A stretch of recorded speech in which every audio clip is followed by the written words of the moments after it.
नमस्कार, आप सभी का स्वागत है स्टार सिटी न्यूज़ में। मैं इस वक्त दिल्ली के चांदनी चौक क्षेत्र में मौजूद हूं। साथ ही हमारे योगेश शर्मा जी हैं जो कि सिविल लाइन मंडल के अध्यक्ष हैं, और साथ ही हमारे राजेंद्र सिंह ठाकुर जी हैं जो कि भी नवनियुक्त मंडल के महामंत्री बने हैं और किसान मोर्चा के मंत्री हैं जिला चांदनी चौक से। आइए इनसे बात कर लेते हैं। सबसे पहले स्वागत है सर। सबसे धन्यवाद आपका बहुत बहुत। सर, अभी चुनाव को लेकर किस तरह की रणनीति से आप तैयारी में लगे हैं सर? चुनाव की रणनीति तो हमारी रोज प्रतिदिन दिन पर दिन घंटे दर घंटे रोज बनती है, और हम लोग यहीं पर बैठ के, मैंने एक अपना ऑफिस बना रखा है पर्सनल घर पर, 2 फ्लोर, एक मेरी ऊपर फ्लोर है उसमें भी ऑफिस बना रखा है। तो रणनीति सारी यहीं से बनती है, मंडल में किस तरीके से अपनी तैयारी करनी है और संगठन को कैसे आगे ले जाता है। और हमारे परवीन खंडेलवाल जी लोकसभा के प्रत्याशी हैं, उनको ज़्यादा से ज़्यादा संख्या में जिताने की कोशिश में लगे हुए हैं भरपूर। पूरा दम के साथ हम लगे हुए हैं, पूरा मंडल हमारा साथ लगा, हमारे अध्यक्ष जी लगे हैं, महामंत्री लगे, सारे मोर्चे लगे हुए हैं, महिला मोर्चा लगी हुई है, और भी हमारे 7 मोर्चे हैं, सारे मोर्चे लगे हुए हैं। तो प्लानिंग बनाते हैं कि पिछली बार लोकसभा में हम करीब 2400 वोटों से जीते, तो अब हम उम्मीद लगा के बैठे कि 5000 तक उसका टारगेट लेके जाएंगे सिविल लाइन वार्ड से। हाँ, तो ये रणनीति हमारी चल रही है और जोर शोर से तैयारी चल रही है। अगर हम जीतेंगे तो हमारे मंडल का भी नाम होगा। विधानसभा हमारी पड़ती है चांदनी चौक, लोकसभा भी हमारी चांदनी चौक है, तो इतनी बड़ी विधानसभा हमारी पीरागढ़ी तक आती है। पूरी जोर शोर तैयारी के साथ हम लगे हुए हैं और अधिक से अधिक संख्या में जीतेंगे और मोदी जी को प्रधानमंत्री बनाना है तीसरी बार। मैं तो यही अपनी कोशिश में लगा हूँ। योगेश जी, जैसे आप लगातार प्रदर्शन कर रहे हैं, आज का भी आपने प्रोटेस्ट किया प्रहलाद सिंह सानी जी को लेकर, सर कैसा है आज का? अभी हम प्रदर्शन करेंगे, प्रदर्शन लगातार जारी है। जो आम आदमी पार्टी की सरकार और उसका नेतृत्व है केजरीवाल जी, वो किस ढंग से क्या कहकर आए थे और क्या आज कर रहे हैं, कितने घोटाले लगातार खुल रहे हैं, उनके विधायक किस किस तरह से गलत कामों में, चाहे वो अपराध की श्रेणी हो या भ्रष्टाचार की श्रेणी में फंसते जा रहे हैं, उसी के तहत पार्टी का जो भी आदेश होता है उसके तहत हम काम करते हैं और घर घर संपर्क करके हर मतदाता तक हम पहुंचेंगे और मोदी जी की बात, मोदी जी की गारंटी उनको देंगे। और हमें पूरा विश्वास है कि जनता का जो रुख है वो भाजपा को तीसरी बार प्रचंड बहुमत से देश के अंदर लाने का है, ऐसा हमारा विश्वास है। अच्छा, आप सर महंगाई और लगातार बेरोजगारी का जो मुद्दा लगातार बढ़ता जा रहा है, इस पर बात नहीं कर रहे, आप एक राम मंदिर के मुद्दे को लेकर चल रहे हैं? नहीं, ऐसा नहीं है। देखिए, मोदी की गारंटी में इतनी सारी योजनाएं, महंगाई का मुद्दा लेकर विपक्ष की पार्टियों का काम है कि अफवाह फैलाना। महंगाई किस चीज़ की है? महंगाई आप मानते नहीं सर? नहीं, मैं तो नहीं मांगता हूँ महंगाई क्या चीज़। सिलेंडर के दाम देख लीजिए सर। नहीं, सिलेंडर के दाम क्या देख लीजिएगा, तो फिर उसी हिसाब से तो लोगों की आमदनी भी तो बढ़ी है। कहाँ आमदनी बढ़ी है सर? किस तरह की आमदनी बताइए आप? नहीं, बिल्कुल बढ़ी है आमदनी। आज भी युवा नौजवान सर आज भटक रहा है आज रोजगार की। नहीं, बिल्कुल नहीं भटक रहा है। युवा नौजवान तो मोदी जी के कार्यों की बड़ी प्रशंसा करते हैं। तो अपराध किस वजह से हो रहा है सर? हमारे युवा नौजवान ही लगातार अपराध कर रहे हैं दिल्ली में सर। देखिए, अपराध के तो कुछ लोगों की प्रवृत्ति है। अपराध तो अब दिल्ली में कोई हमारी सरकार तो नहीं, आम आदमी की सरकार है। केंद्र आपके अधीन है सर? नहीं, तो केंद्र तो अधीन है हमारे साथ, उसकी कोई दिक्कत नहीं है। लेकिन जब उनके नेता मंत्री सब अपराधी हैं, कितने सारे जेल में बैठे हुए हैं, सीएम बैठे हुए हैं हमारे जेल चले गए, तो अपराध तो इन्होंने खुद ही बढ़ा रखा है। तो फिर दिल्ली की जनता क्या सोचेगी कि दिल्ली की सरकार के मंत्री, सीएम सब अपराध करके बैठे हुए हैं, घोटाले करके बैठे हुए हैं करोड़ों रुपए के। तो अपराध तो फिर जो छोटी प्रवृत्ति के लोग हैं, अपराधी टाइप के हैं, तो उनकी प्रवृत्ति वो सोचते हैं कि इतना बड़ा नेता कर रहे हैं तो हम क्यों ना करें। अच्छा, हाँ। तो सर आने वाले समय में अगर जीतते हैं यहाँ से परवीन खंडेलवाल जी, तो किस तरह की मांगे क्षेत्र की? क्षेत्र की देखिए, जो स्थानीय और मूलभूत सुविधाएं हैं वो निगम पार्षद, दिल्ली नगर निगम और दिल्ली सरकार के पास हैं। चाहे वो गली बनाना हो, नाली बनाना हो, खड़ंजा बनाना हो, शौचालय बनाना हो, ये काम तो स्थानीय प्रशासन करता है, स्थानीय सरकार करती है।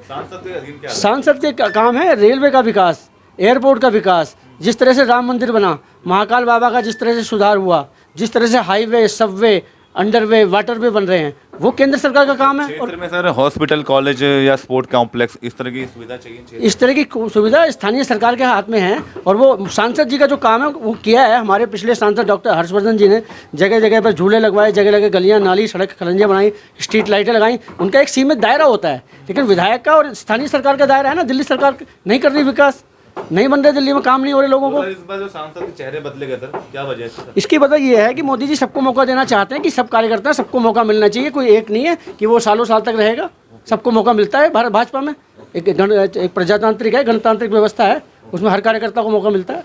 सर आपको अभी जिम्मेदारी दी है किसान मोर्चा जिले मंत्री में सर, तो किस तरह की शुरुआत हुई आपकी? देखिए, मेरी शुरुआत तो मैं करीब 94 से भाजपा का कार्यकर्ता रहा, पदाधिकारी रहा, कई युवा मोर्चे में उसमें प्रदेश जिले में भी रहा हूँ। जी सर। तो मैं लगातार अपने पार्टी के लिए काम करता हूँ और मेरी सोच तो ये है कि जब भी हमारी सरकार बने तो अच्छे मतों से जीत कर बने, हमारी सोच तो ये है कि और मैं ज़मीन का धरातल का कार्यकर्ता हूँ। मैं अपने आप को ये नहीं समझता कि मैं किसान मोर्चे में बड़ा हूँ या मेरे पास इतना बड़ा है पद है, जो भी है मैं आम कार्यकर्ता के हिसाब ज़मीन में बैठ के काम करने वाला कार्यकर्ता हूँ। आज दरी बिछानी पड़े तो मैं दरी बिछाता हूँ, लेकिन काम करता हूँ भाजपा के लिए, मोदी के लिए। तो शुरू से मैं यही सोचता हूँ कि अब नए लोग जो दूसरी पार्टी को छोड़ के हमारे साथ इसीलिए जुड़ते हैं। अब हमने बहुत सारे अभी एक नया काम शुरू किया था कि दिल्ली सरकार का काम है कि वोटर कार्ड बनाना नए युवाओं का, तो हमने अपने ऐपों से लोड करके जो हमारे BLA 2 बने हैं, ये हमारे भाई BLA 2 भी हैं, ओके सर। तो इनको BLA 2 सरकारी कार्ड बनेगा। तो हम लोगों ने बैठ के करीब कुछ तो मैंने अपने फ़ोनों से डाउनलोड करके बनाए और करीब 150 के आसपास तो इन भाई ने बनाए हैं, इनसे ज़्यादा ही बनाए होंगे। तो ऐसे हम लोगों का काम करेंगे तो लोग हमें, लोकल लोग हमें, गली मोहल्ले वाले इसीलिए तो जानेंगे कि भी ये भाजपा के कार्यकर्ता किस तरह समाज सेवा किस तरह से करते हैं, तभी तो हमें पूछते हैं लोग। अच्छा, सिविल लाइन आपका जो मंडल है साके सर, यहाँ के मौजूदा पार्षद कौन है? हमारे मौजूदा पार्षद हैं विकास टांग जी, अच्छा जी। आम आदमी पार्टी के हैं। अच्छा, तो कैसा भी आज के हालात कैसे हैं क्षेत्र के? मैंने तो आज तक जीतने के टाइम पर जब मैं चुनाव एजेंट में गया था काउंटिंग में, तब देखा था। हो सकता है कभी एक बार वैसे मुलाकात होगी, मैंने तो अपने इलाके में कभी भी नहीं देखा कि कभी देखा नहीं सर? उनकी कार्यशैली क्या है और क्या। किस तरह के हालात बने हुए सर आज? क्षेत्र में हालात तो बिल्कुल ख़राब है। आप कब कहीं चले जाएं, मार्केट में चले जाएं, कहीं सफाई नहीं है, कुछ नहीं है, और कहीं नाली बंद है, कहीं जालियां बंद हैं, तो लोग कंप्लेंटें करते हैं, हमारे पास आते हैं, भाई साहब मेरी जाली बंद हो गई, मेरा ये काम हो गया। तो मैंने तो देखा नहीं कि उनकी कार्यशैली कैसी है। बिल्कुल सर कैसे हालात हैं सर इस क्षेत्र में? हालात बहुत ख़राब हैं, लोगों के काम नहीं हो रहे, बुजुर्गों की पेंशन, नए बुजुर्ग जो 60 से 61, 62, 65 के हो गए, उनकी पेंशन नहीं लग रही, जो ऑलरेडी ले रहे हैं उनकी पेंशन बंद है।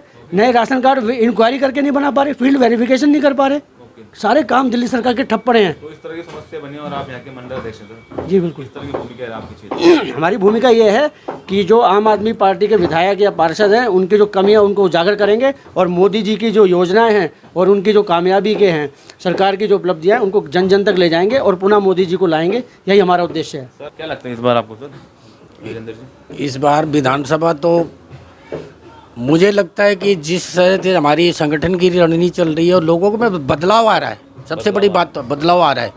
अब मुद्दा राम मंदिर का नहीं है। हाँ जी। अब मोदी की गारंटी की योजना में कहते हैं, मोदी जी की गारंटी योजना में हमें क्या मिला? कोरोना काल में वैक्सीन मिली, सब लोगों ने ली, वो मोदी की गारंटी नहीं है।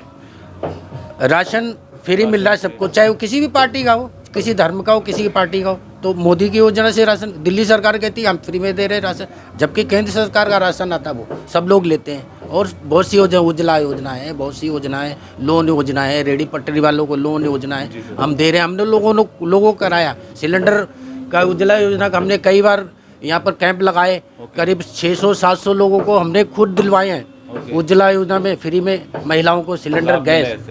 हाँ, तो हमारी प्रगति जो करनी चाहिए मोदी की योजनाओं को लेकर हम कर रहे हैं ज़रूर। अब कामयाबी हमें ज़रूर मिलेगा।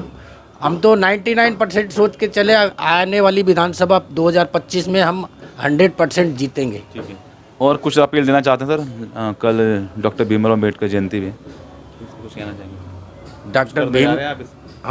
डॉक्टर भीमराव अम्बेडकर जी की जयंती कल हमारी पार्टी की तरफ से हर ऐसे समाज के लोगों के साथ हम मनाएंगे। पूरी तैयारी है हमारी, जगह जगह बैठेंगे, उनका सम्मान करेंगे, उनके साथ बैठ के हम भोजन करेंगे, पूरी तैयारी कर रखी है।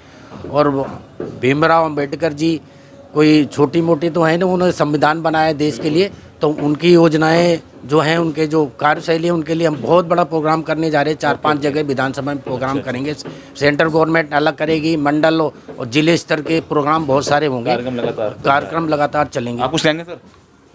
ये डॉक्टर भीमराव अम्बेडकर जी हैं, इनका कार्यक्रम कल हम कर रहे हैं।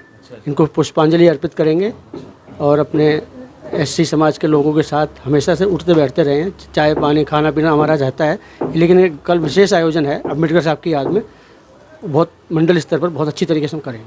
धन्यवाद।